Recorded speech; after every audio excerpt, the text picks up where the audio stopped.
Welcome back, travelers. As you can see, we're talking about War of the Spark today. Now, the reason I wanted to make these videos, chapter by chapter, is so that they're short, pretty concise, basically just my impressions of each chapter, so that if you are interested in getting the book, or if you want to discuss the book after having already read it, you're able to have a forum in which to do that through YouTube. Also, I wanted to kind of just use this episode in particular, since it's going over the prologue, chapter 1, to really just talk about why I wanted to do this in the first place. This is the Guild Pact. The Guild Pact is kind of an important part of the story in War of the Spark, as far as the importance of keeping Ravnica as a whole together and law magic. The Guild Pact was this book. The Guild Pact, based off the set, was the first magic novel I read. My dad plays magic, and he would get these novels, and I saw this one, and seeing all the dog and like spooky guy, and just the idea behind it. It looks really cool. It's got spikes on it. I was like, yeah, this looks interesting. And then the back of it's like, one guild ravages the streets. It's like, okay, cool. This is going to be kind of a fun teenage novel to read. And I started off completely lost because this is actually the second book. The first one was Ravnica City of Guilds. After reading this one, went back, read that one, then read the third part. And that was really my introduction to the magic storyline.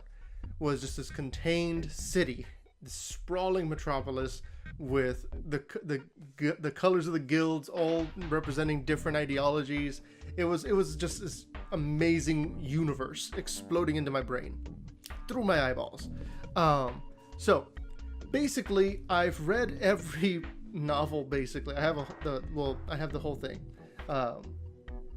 Thran is of course the best one, but that's beside the point. The point is that I wanted to kind of commemorate this this gift that was bestowed upon me by going over this story, which is kind of the culmination of years and years of storyline bringing these characters together. So to give you guys an idea, as you can see on the front, it's got this big old dragon man looking thing. That's Nicol Bolas. He's basically the main bad guy. Everyone else, you'll get to meet them. Obviously, Nicol Bolas is the character that everyone, literally everyone, is against. So, other than this particularly magnificent drawing of Bolas himself, we'll be going to go ahead and get into the prelude. So, chapter 1 was called Two Dragons. Every chapter is named after a particular planeswalker, and it's told from their perspective, except for the first one. This one is specifically called Two Dragons, and it refers to the first dragon is the spirit dragon, and the second one is the dragon spirit.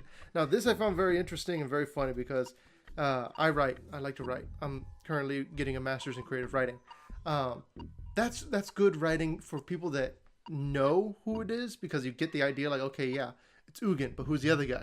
And if you don't, if this is new to you and this is your first time reading, it's like, well, these are two very mysterious individuals without an actual name. So the way that they connect these two and the way that they interact with each other is really cool. Oh, fun fact, this is my bookmarker. It's Urza. He's my bookmark, since I can't really use him any other way. But yeah, so basically you have a spirit dragon talking to the dragon spirit, who, to make things simpler, I'm going to refer to the spirit dragon as Ugin and the dragon spirit as Niv.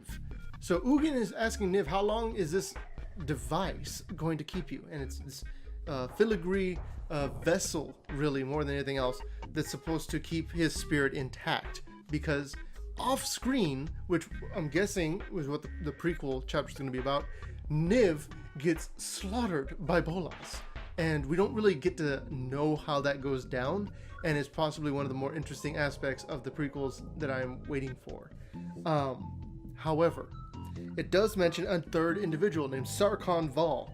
Now, Sarkhan Vol is very interesting. They don't go into it in this particular episode, this particular chapter, but Sarkhan Vol basically started off as a guy who loved dragons, and his biggest thing was he wanted to meet a dragon in real life.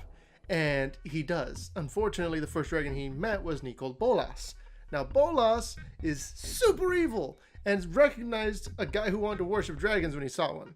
So he says, cool, you're now my slave. And then Sarkon's like, sure, that sounds like a great idea. And the rest is a very sad turn of events in which Sarkon goes crazy, then realizes that he doesn't need no dragon because he's a strong, independent planeswalker. And then he becomes blue because he time travels and he goes full Marty McFly, and Zergo the Biff gets messed up. It's a very long story. If anybody's interested, I would be super happy to just go into a character by character analysis of these guys and kind of retell their stories in a condensed form. But just know, Sarkon has been going from basically Nicol Bolas's main pawn to being one of the people that hates him the most, because he shattered his mind and basically used him as a tool for land development. And Ugin, who is the spirit dragon, is saying, well, Sarkon, you're now my best friend, and I'm going to go ahead and use you as well, just so that we can defeat Bolas.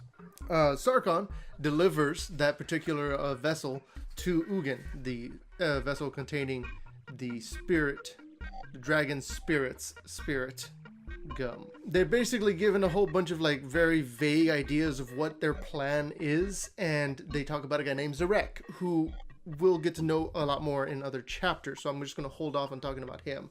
Just know the fact that Zarek is important to this particular plan that Niv and Ugin have. The two dragons then talk about how old they are, just be like, we're so old.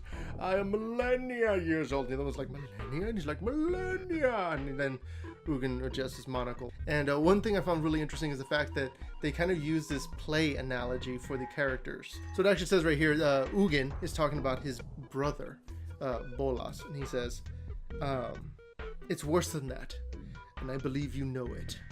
If my brother wins the day, it won't be just another cataclysm, because dragons see cataclysms all the time. The show will end, but the next performance will be entitled The Infinite Reign of Nicol Bolas, and no other performer will ever take the stage. And after a century or so, when that fancy toy of yours ceases to function, the vessel, will you really be calling to an encore?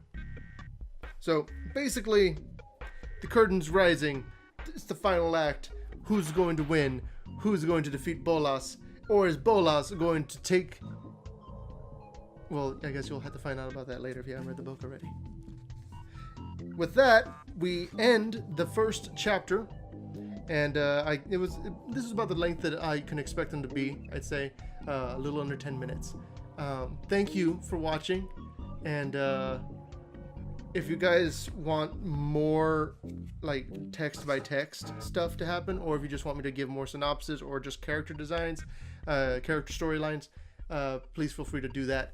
I'm going to try and get the next few done, and so we can have them all set up for the week. Thank you for watching once again. Please leave a like if you enjoyed this. Comment if you didn't, so that I can get a better understanding of what it is you do want. And see you guys tomorrow. Travel well.